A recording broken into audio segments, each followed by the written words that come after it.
សួស្តីបងបងថ្ងៃនេះមកទៀតហើយថ្ងៃនេះមុនទៅពេញវិញម៉ែប្រាប់ថាកូននឹងទៅដេកទៅយងចេកនៅខាងក្រោយយកទៅទុកស្លោទៅតើកូននេះដូចតែម៉ែថាប៉ុណ្ណឹងអូយគុំយូរហើយមានណាដែលទៅក្រោយទៅដល់កាច់ទៅយងចេកយកមកពេញទៅដល់ម៉ែមានទៅយងចេកច្រើនទៅយកចេកនេះមួយសោះ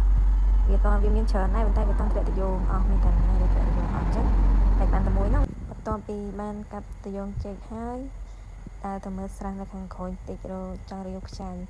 ទៅពេលទៅដល់ម៉ែទៅគួនដល់នឹងពេញហ្នឹងចឹងរាវខ្ចៅមិនកើតតគួនញុកអី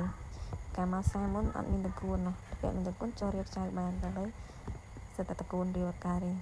នៅទេសភាពក្រោយផ្ទះឥឡូវនេះមកបេះតឡាចម្ដងងាប់តឡាប្រប៉ាន់មេដៃទៅស្លោអីកើតទេចឹងក៏អត់បានបេះមកបេះដូងមកមើលដូងវិញបានមូចុះមូឡើងបានមកផ្លែដែរដូងនៅស្ទើរឡើយវាអត់តន់ចាស់ល្អអញ្ចឹងបើយើងញ៉ាំទៅក៏អត់សូវផ្អែមដែរចឹងឲ្យប្តីកាប់ឲ្យនេះទៅពេលកាប់ហើយមានអីទៅពេលកាប់ហើយសាច់វាគេហៅដាច់ឆ្កែបងប្អូនចឹងវាអត់សូវឆ្ងាញ់បានទេតែវាយើងអាចញ៉ាំបានចឹងទៅយកមកញ៉ាំនៅក្រោមដើមដូងថតរូបបន្តិចចឹងទៅផ្លែដូងតើតែយើងញ៉ាំនៅក្រោមដើមដូងចេះបានឆ្ងាញ់ផ្អែមឆ្ងាញ់មានអត់បងចឹងឥឡូវវីដេអូមានតែប៉ុណ្្នឹងឯងបាយបាយ